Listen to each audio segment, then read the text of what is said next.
Good morning everyone. Student, हमने अपने last lecture में डिस्कस किया था Newton third law of motion के बारे में। उसमें हमने ये स्टडी किया था कि every action has an equal and opposite reaction. Okay, तो आज के इस लेक्चर में हम डिस्कस करेंगे कंजर्वेशन ऑफ लीनियर मोमेंटम के बारे में। तो according to this conservation of linear of momentum, ये कंजर्वेशन लॉ हमें क्या बताता है कि जब दो बॉडीज एक दूसरे पे एक्ट कर रही होती हैं तो इनका जो टोटल मोमेंटम होता है वो क्या होता है कि कांस्टेंट रहता है। ठीक है, अंटिल जब तक हम इस पे एक्सटर्नल फोर्स ना अप्लाई करें। और अकॉर्डिंग टू दिस लॉ जो मोमेंटम होता है इज नेवर क्रिएटेड और डिस्ट्रॉयड, और इस लॉ को हम principal of conservation of momentum भी बोलते हैं। ठीक है, तो आज के इस लेक्चर में हमने जो डिटेल में स्टडी करना है वो हमने स्टडी करना है principle of conservation of momentum के बारे में।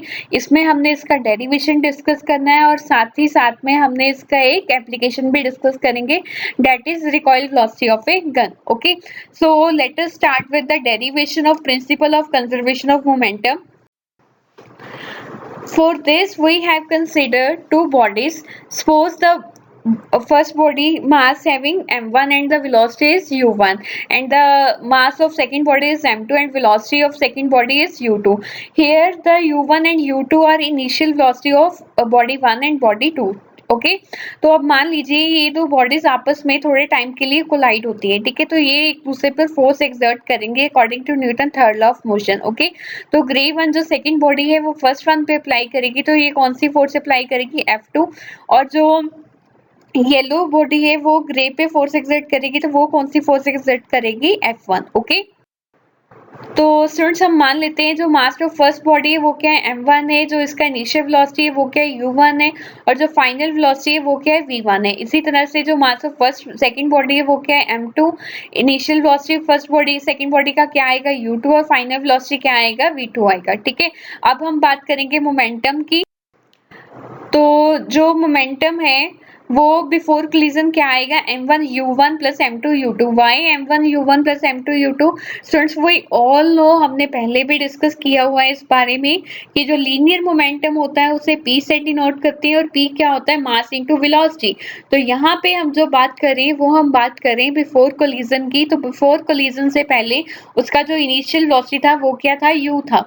तो mass of the first body into velocity of first body, तो वो क्या आ जाएगा हमारे पास, m1 u1। तो मास ऑफ सेकंड बॉडी और वेलोसिटी ऑफ सेकंड बॉडी वो कितना आ जाएगा, m2 u2। तो जहाँ पे हम टोटल की बात कर रहे हैं तो ये कितना आ जाएगा, m1 u1 प्लस m2 u2। ओके, तो हम मान लेते हैं कि ये बॉडीज आपस में कुछ टाइम के लिए कोलाइड होती है, तो आफ्टर द कोलिजन इनका जो वेलोसिटी होता है वो v1 और v2 में कन्वर्ट हो जाता है, और टोटल कोलिजन हमारे पास आफ्टर कितना आता है, m1 v1 plus m2 v2। Okay, तो हमें पता है कि फोर्स क्या होता है, मास इनटू एक्सेलरेशन।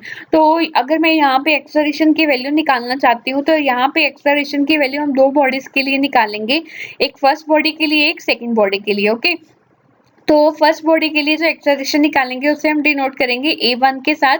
तो एक्सेलरेशन हमें पता है, एक्सेलरेशन क्या होता है, change in velocity by time. ठीक है, तो वेलोसिटी क्या आएगा, जो फर्स्ट बॉडी का final velocity minus initial velocity. इसी तरह से सेकंड एक्सेलरेशन क्या आएगा, velocity final velocity of second body minus initial velocity of second body. Okay, तो अब हम जो डिस्कस करेंगे फर्दर वो हम डिस्कस करेंगे कि फोर्स क्या आएगा। फोर्स क्या होता है, मास इनटू एक्सेलरेशन। तो फर्स्ट बॉडी का फोर्स क्या हुआ, m1 इनटू एक्सेलरेशन की वैल्यू जो हमने पीछे निकाली थी वो पुट की यहाँ पे।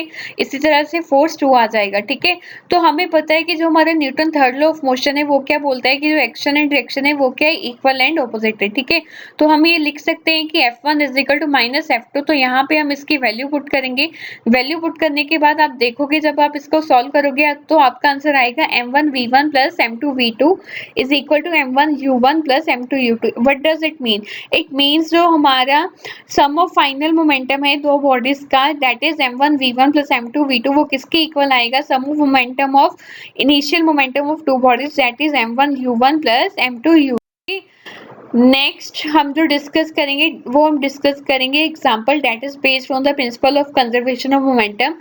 ये जो एग्जांपल है वो है recoil velocity of a gun. Okay, तो इसमें हमें पता है कि when a shot is fired from a gun the gun is recoil. Okay, तो क्या होता है कि बिफोर फायरिंग, जब फायरिंग हमने नहीं की तो गन एंड जो शॉट है वो क्या है, दोनों रेस्ट की कंडीशन में है। ठीक है, तो अगर दोनों रेस्ट पे हैं तो हमारा जो मोमेंटम होगा वो क्या होगा, 0 होगा। ठीक है, तो अब हम मान लेते हैं कि जो मास ऑफ शॉट है वो क्या है हमारा स्मॉल एम, एंड जो मास ऑफ गन है वो हमारा क्या है, कैपिटल एम। ठीक है, एंड जो वेलोसिटी ऑफ शॉट है वो हमारा, जब वो गन को लीव करती है तो वो क्या है, small v, and velocity of recoiling कितना है, कैपिटल वी। ओके, तो अब हमने निकालना है total momentum after the, total momentum निकालना है। तो आफ्टर द कोलिजन जो टोटल मोमेंटम होगा वो क्या होगा, mass of shot into velocity of shot, वो कितना आ जाएगा, small m into small v. Okay, और क्या आएगा, mass of gun into velocity of recoiling, तो वो क्या आ जाएगा, capital M into capital V. अब हमने निकालना है principle of conservation of momentum के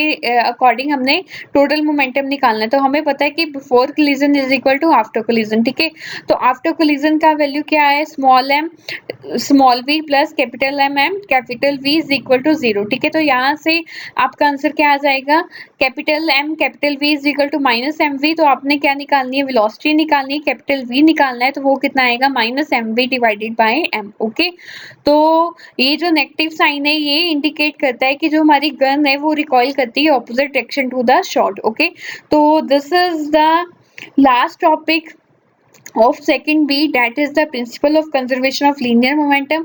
इसके बाद हम डिस्कस करेंगे very short answer type of question, very short answer type question of second B, short answer type question, then long answer type question. उसके बाद हम स्टार्ट करेंगे अपना नेक्स्ट